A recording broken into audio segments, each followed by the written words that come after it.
அனைவருக்கும் வணக்கம். நாம இப்போ பாண்டியன் ஸ்டோர்ஸ் சீரியலில் என்னெல்லாம் சுவாரஸ்யமான விஷயங்கள் நடக்குதுன்னு பார்க்கலாம் வாங்க. நம்ம பாண்டியன் கடையில் உட்காந்து வியாபாரம் பார்த்துட்டு இருக்காரு. வியாபாரம் பார்க்க கடைக்கு வந்திருக்கிறவங்க கிட்டலாம் எங்க வீட்லயும் இன்னும் கொஞ்ச நாள் குழந்தை வந்துட போதும் அப்படிங்கிற விஷயத்த சந்தோஷமா சொல்லி பெருமைப்பட்டு இருக்காரு. அது மட்டும் இல்லாம பள்ளிக்கிட்டே இந்த விஷயத்த பத்தி சொல்றாங்க. உன் அக்கா வயல எதையாச்சும் ஒண்ணுனா நிக்குதா பாரு, ஊரெல்லாம் சொல்லிட்டு இருக்கா அதுக்குள்ள அப்படின்னு சொல்லிட்டு அவர் சொல்ல, என்னமாம்மா இப்படி சொல்றீங்க, என் அக்கா கிட்ட ரகசியமே நிற்காது, அது இவ்வளோ சந்தோஷமான விஷயம் போய் நிற்கும் அப்படிங்கிற மாதிரி அவர் சொல்கிறாங்க.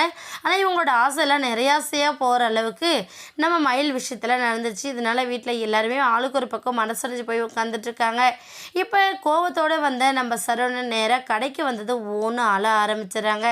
அழுறதை பார்த்து நம்ம பாண்டியன் ஒரு பக்கம், டே சரவணா என்னடா ஆச்சு, எதுக்காகடா நீ அழுதுட்ருக்க அப்படிங்கிற மாதிரி நம்ம பாண்டியன் ஒரு பக்கம் கேட்க, உடனே சரவணன் வந்து தேம்பி அழுதுட்ருக்காங்க. உடனே கதிரை பார்த்தா, டே என்னடா ஆச்சு, எதுக்காக சரவணன் இப்படி அழுதுட்ருக்கான், என்ன விஷயம், ஹாஸ்பிட்டல் தானே போனீங்க, என்ன பிரச்சனை அப்படின்னு சொல்லி கேட்குறாங்க. கதிர் வந்து, அப்பா அது வந்து ஹாஸ்பிட்டலில் போய் ஸ்கேன் பண்ணதில்ல அண்ணி வந்து ப்ரெக்னெண்ட்டாக இல்லைன்னு சொல்லிட்டாங்க, குழந்தை இப்போ அவங்க வயிற்றுல இல்லைன்றதும் தெரியப்படுத்திட்டாங்க, அதனால தான் அண்ணன் ஒரு மாதிரி ஃபீல் பண்ணிகிட்ருக்காரு. ஏன்னா குழந்தைய எதிர்பார்த்து ரொம்ப ஆவலோடு இருந்துச்சு, கடைசியில் இப்படி ஏமாற்றம் ஆயிடுச்சு அப்படின்னு சொல்லிட்டு அண்ணன் ரொம்ப வருத்தப்படுறாங்க.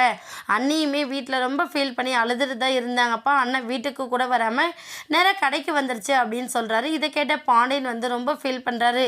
ஃபீல் பண்ணது மட்டும் இல்லாமல் நம்ம ஃபீல் பண்ணால் பசங்களும் சேர்ந்து துக்கப்படுவாங்க அப்படின்னு சொல்லிட்டு நம்ம சரவணனுக்கு வந்து ஆறுதலாக இருக்காங்க. டே சரவணா விடுடா, ஒன்றும் பிரச்சனை இல்லை, இன்னொரு தடவை நீங்கள் வேறு குழந்தைய பெற்றுக்கலாம், இது நடக்காத ஒரு விஷயம், யாரும் எதிர்பார்க்கல, மயிலும் சந்தோஷமாக தான் இருந்தா, கடைசியில் இப்படி ஆனது உனக்கு எவ்வளோ வருத்தமாக இருக்கோ அதே மாதிரி நம்ம குடும்பத்தில் இருக்கிற எல்லாருக்குமே அந்த வருத்தம் இருக்கும், அதுக்காக நீ பாட்டு இந்த மாதிரி ஒரு சூழலை கிடைக்கிறதுக்காகடா வந்தா அப்படிங்கிற மாதிரி அவர் வந்து கேட்குறாங்க. இல்லைப்பா நான் போகல, நான் குழந்தை வரும்னு நினச்சி எவ்வளோ எதிர்பார்ப்போடு இருந்தேன், கடைசியில் இப்படி ஆயிடுச்சேப்பா அப்படின்னு சொல்லிட்டு நம்ம பாண்டியனை கட்டிப்பிடிச்சி ஓன்னு ஆள ஆரம்பிச்சிடறாரு.